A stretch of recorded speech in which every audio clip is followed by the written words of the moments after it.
Përshëndetje të gjithëve, jam Burimi, një gazetar kines që freshit.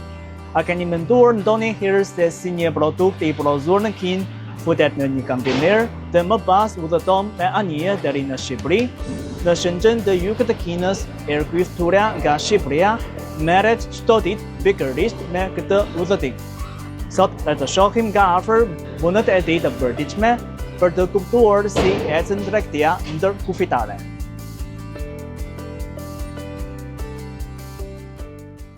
Ne jemi në qytetin e Shenzhenit, në zonën e Bao'anit, dhe këtu jemi afër portit Shekou. Kjo është një magazinë e specializuar për të bërë ngarkimin e makinave elektrike dhe si makinave me djegël. Çfarë do të bëjmë tani?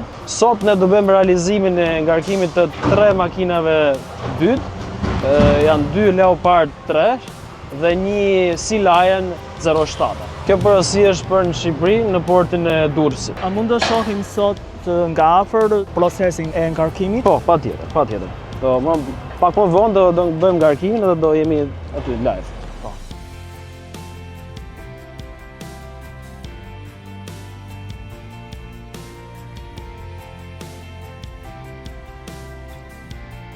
Ky është ai byti Sea Lion 07 që folëm, është me versionin 610 km. Aty pastaj kemi 2 Leopard 3 që janë në versionin me Ultra, në versionin full fare, me gjitha opsionet. Edhe tani, tash do bëhen gati që të ngarkohen në kontenjer. Do t'i vendosim edhe letër nga jashtë që mos të ketë ndonjë problem gërvishtjeje ose diçka e tillë në ngarkimin e makinës.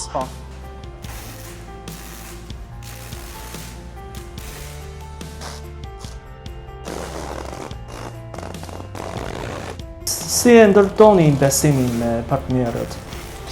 Besimi ndërtohet me kohë. Domethënë, fillimisht fillojmë bashkëpunojmë, më pas duke punuar, shikojmë çdo gjë është okay dhe fillon bashkëpunimi. Të marrim një shembull, për shembull, tek klientët nga Shqipëria ku na porosisin makinat, kontenjerin, çmimin e kontenjerit ne nuk e marrim, domethënë, direkt të ardhurat, por pasi e ngarkojmë. Dhe këtu është një besim që ne kemi me ta. Sa ditë zakonisht të duhen për të takuar nga Shenzheni në Durrës? Zakonisht për produktet normale, Costco është më shpejt, gati 1 muaj e gjysmë, ndërsa MSC-ja është për makinat elektrike, merr maksimumi 3 muaj. Por zakonisht 2 muaj e gjysmë deri në 3 muaj. Për momentin, numri i porosive nga 2024 deri në këtë periudhë të 2025 që jemi është gati 300 makina. Por numri i përgjithshëm i makinave elektrike në Shqipëri ka pasur një rritje shumë të madhe vitet e fundit dhe mund të ketë me mira makina që janë blerë dhe për momentin janë në tregun e Shqipërisë. Këta kontenerë do të tërkohen jashtë të vendit? To gjithë janë për eksport, ndërkohen në shtete të ndryshme dhe në porte të ndryshme. Unë besoj se ju si një biznesmen për tregti ndërkufitare mund të ndiheni më shumë për zinxhiri e furnizimit të Kinës. Normalisht, Kina luan një rol shumë të rëndësishëm në gjithë botën në furnizimin e produkteve të ndryshme, si gjithashtu edhe makinerive, jo vetëm produkte. Dhe është një ndihmës shumë e madhe për botën, sepse ofron produkte me cilësi të mirë dhe me çmime të leverdisme. Gjithmonë ka edhe një rol shumë të rëndësishëm edhe idetë e biznesmenëve të ndryshëm në Europë dhe në vende të tjera që kanë ide për realizim produkti, ndërsa fabrikat kineze mund t'i ndihmojnë ata që t'i realizojnë bazë të ideve dhe konceptit dhe dizajn që ato kanë. Si një biznesmen drejt drekut evropian, ka ju ndikuar lufta tarifore? Gjithashtu patjetër ndikon, po ne për shembull te pjesa e makinave elektrike që punojmë me Shqipërinë, është një faktor shumë i mirë dhe kryesor sepse është zero tax për makinat elektrike, është një ndihmës e madhe nga qeveria shqiptare, që i shtyr shumë tregtarët, edhe kjo ndihmon edhe konsumatorin final. Që të ketë një çmim të lirë, edhe të bëjë mundësinë të kalojë nga makina benzinë naftë në makina elektrike.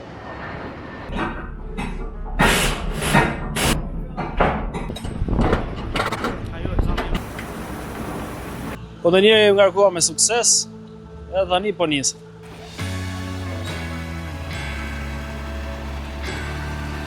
Të dashur miq, nga Shëngjëni deri në Shqipëri, një produkt duhet të bëjë një rrugë të gjatë, ndërsa mbuna e Airkysit është pikërisht të ngurtoj këtë distancë duke rrisur nga tarë dregun në njërë anë me dregun në anën tjetër. Mendoj se në serb, zinxhiri i furnizimit është mekanizmi që i bën të dy vendet të largëta në hartë të bëhen sërish të arritshme, të afërta, dhe të pastrueshme përmes qarkullimit të vrerës. Dhe rruga që nis nga Shëngjëni dhe arrin në Shqipëri, po krijon një hapësirë të re së ardhmes për të dy anët. Jam Burimi, një gazetar kinez që freshit.